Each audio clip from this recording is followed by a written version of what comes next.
The winter wind howled outside my pickup truck as I sat in the driveway of my daughter's house, the engine off, the cold seeping through the cracked window. The house glowed with holiday lights, a beacon of warmth I was no longer welcome to share. My daughter, Marissa, had just told me I couldn't join them for Thanksgiving. "It's just not the right time, Dad," she'd said, her voice clipped, her eyes fixed on the polished floor. I nodded, walked out, and made one phone call.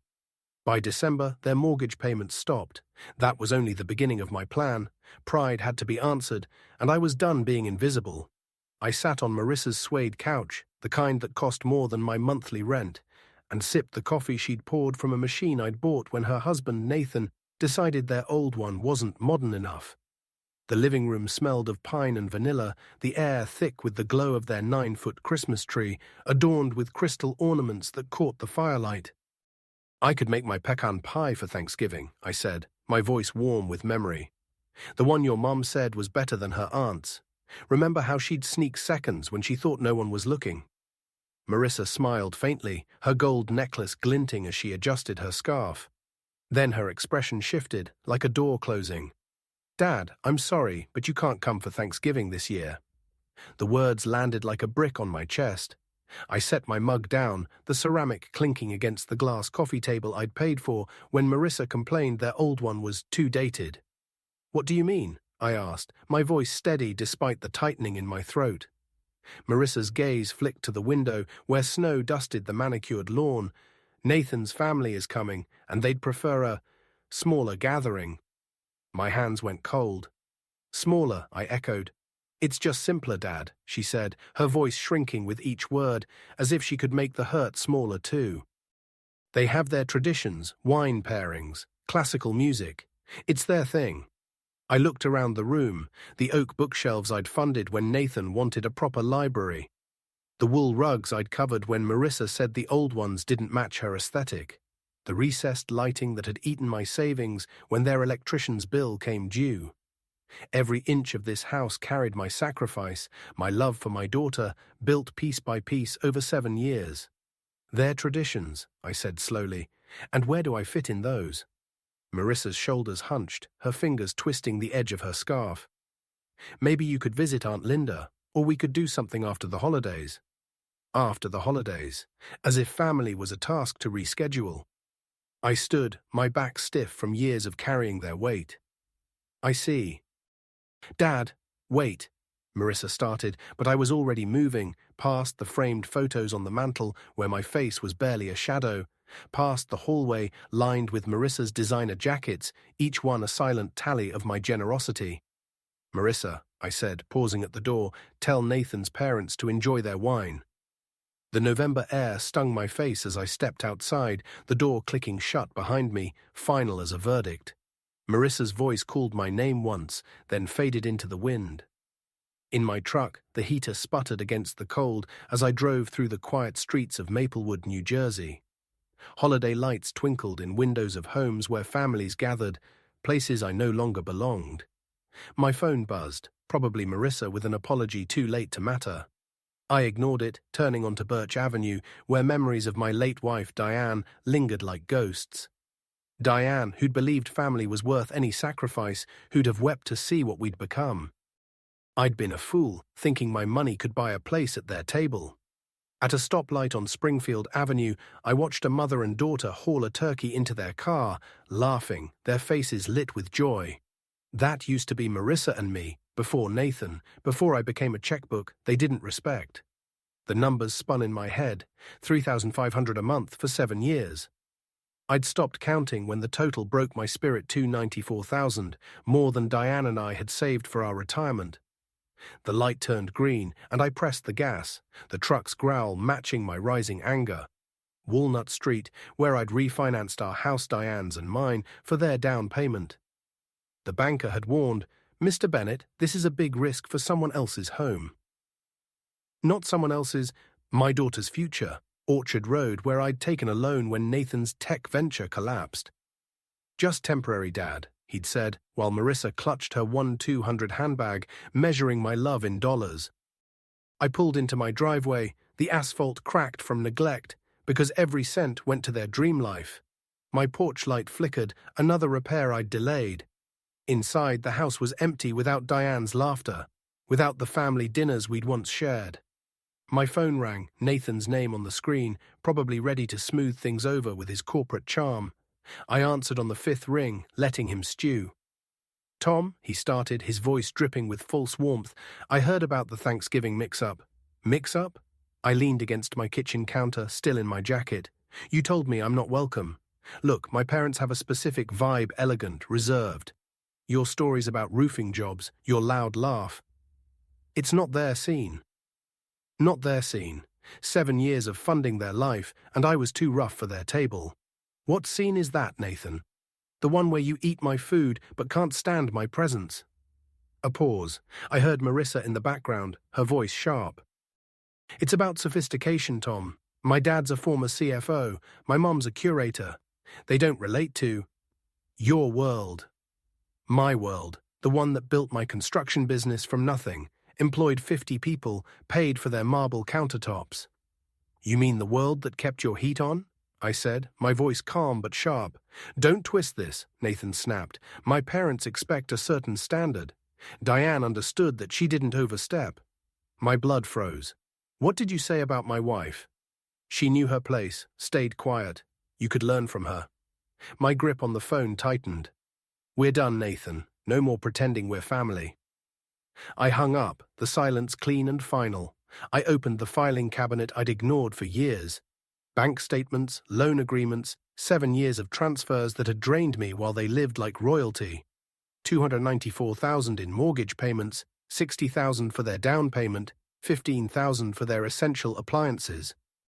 I spread them across my kitchen table, a ledger of my mistakes. Diane's inheritance, my 401k, our emergency fund all gone, poured into a house where I wasn't welcome for Thanksgiving. I called my bank. "Customer service, this is Sarah," a voice answered. "I need to cancel an automatic transfer," I said, my voice steady. "Account details, please." I provided them, hearing her type. "I see it, Mr. Bennett, 3,500 monthly to Bank of America, account ending in 5923. Cancel immediately?" I glanced at my peeling wallpaper, the fridge I hadn't replaced. "Immediately." "Done," she said. I hung up, the weight lifting like a fog clearing. I lit a fire in the old fireplace, watching the statements burn, the ashes of my sacrifices curling into nothing. My phone buzzed Marissa, probably begging. I ignored it, poured a glass of whiskey I'd saved for a moment that never came, and raised it to the empty room. "Happy Thanksgiving to me," I said, and meant it. The next morning, sunlight streamed through my windows as I sipped coffee that wasn't the cheap stuff. My phone rang at 10 ET. "Nathan. Tom, we need you to pick up my parents from Newark Airport. Flight from Chicago, lands at 1 Zows." I set my mug down. "After banning me from Thanksgiving, you want me to play driver? Come on, Tom, family steps up. You're free, right?" The nerve was staggering. "What airline?" I asked, voice low. "American, flight 734, and don't make them carry their bags. They're particular." He hung up without a thank you. I poured another coffee, opened the newspaper. 5 across, retribution, 9 letters. I'd figure it out later. By 1:30 I was in my armchair, reading about the local theatre's It's a Wonderful Life. My phone buzzed. "Nathan." I let it ring. By 2:15, a text. "Tom, where are you? My parents are stranded." I flipped to the crossword. At 3 Echo, another call, probably Nathan's parents. I ignored it, cooking a pot of chili I hadn't made in years because I couldn't afford the ingredients. The meal tasted like defiance. Somewhere across town, Nathan's parents were likely fuming in an airport lot, arguing over taxi fares. My chili was perfect. At 4 someone pounded on my door, the kind of banging that rattled the windows. Through the peephole, I saw Nathan's parents, Charles and Evelyn, with Marissa behind them. I opened the door. Charles stormed in, face flushed. "What the hell, Tom? We waited 3 hours." Evelyn, clutching her pearl earrings, sneered, "This is disgraceful." Marissa, coat askew, hissed, "You humiliated us. We had to pay $75 for a cab." "Get out of my house," I said, voice like steel. They froze. "Excuse me?" Charles growled. "My house," I repeated. "Out." Evelyn stepped forward, her voice venomous. "You don't know who you're dealing with, Tom. My husband knows senators, bankers. You'll regret this." "Is that a threat?" I asked. "It's a fact," she spat. Marissa tugged her arm. "Let's go, Mom." They left, Charles muttering, "You'll pay for this." I locked the door, the silence sweeter than ever. A week later, the Maplewood Times ran a front-page story. Local contractor abandons in-laws at airport in holiday chaos. My photo, grainy from my business website, stared back. Charles and Evelyn, retired executives in their late 50s, claimed I'd left them stranded in a snowstorm. It was 40F and clear. The article, penned by a friend of Nathan's from his Rotary Club, omitted the Thanksgiving ban, the years of financial exploitation. Charles's connections had done their work, aiming to ruin me in a town where reputation was everything. I folded the paper, my mind sharpening. They wanted a public fight. I'd give them one. I pulled up Charles, Evelyn, and Marissa's social media. Charles, former CFO, Chamber of Commerce board member. Evelyn's Pinterest was a shrine to curated elegance galas, ski trips, partly funded by me. Marissa's Instagram flaunted our forever home, the deck I'd paid for. Nathan's LinkedIn connected to the article's author through a mutual business contact. Careless.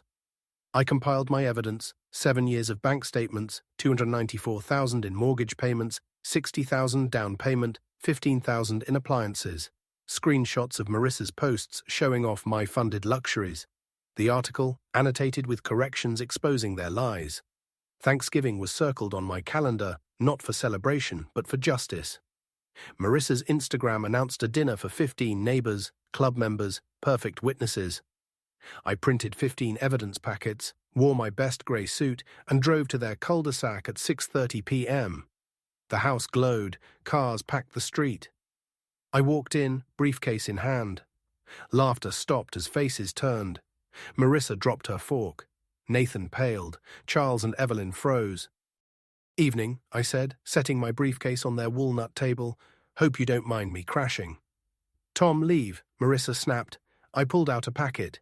"Your guests should know who paid for this house, this dinner, this life." A man in a tweed jacket frowned. "What's he talking about?" I handed out packets. 7 years, $294,000 in mortgage payments, plus renovations, appliances, all from me. Guests flipped through statements, gasping at the numbers. Marissa stammered. "He offered to help." I laid out the article, and here's how they thanked me, slandering me after banning me for not fitting their vibe. A woman in a silk dress shook her head. "Charles, you didn't mention this." "He's unstable," Charles barked. "Am I?" I said. "I paid $3,500 a month while you mocked my work, my wife." A guest stood. "You insulted his wife." Evelyn sputtered. "We didn't." "You said Diane stayed in her lane," I cut in. "Unlike me, the roofer too crude for your table." The room turned on them, voices rising. I closed my briefcase. "Enjoy your dinner. It's the last I'm funding." I left to the sound of their world unraveling. In January, a foreclosure notice arrived, $10,500 in arrears, 14 days to pay. I set it aside, sipping coffee that tasted like freedom. My phone had been buzzing, Marissa's number blocked after her first frantic voicemail. Charles and Evelyn's social stock plummeted after their Thanksgiving disgrace. Nathan showed up in April, looking worn, his shirt untucked. "Dad," he said, "I'm sorry. For everything." I let him in, my house now fresh with new floors, a couch I'd bought with my freed-up money. "Nice place," he said. "Thanks," I replied, offering coffee. He declined. I didn't know about the article. When I heard what they said about Mom, what did they say? That she knew her place, didn't push. My jaw clenched. "You should have stopped them." "I know," he whispered. "The house is gone, foreclosed." "I know," I said. "You can't pay without me." "We took everything," he said, eyes wet. 369,000, I corrected. I counted. "Can we fix this?" "You want more money?" His head shook. "No, I want you back." "You didn't lose me," I said. "You pushed me away. Forgiveness doesn't mean going back. Earn it. Respect me." He nodded, standing taller.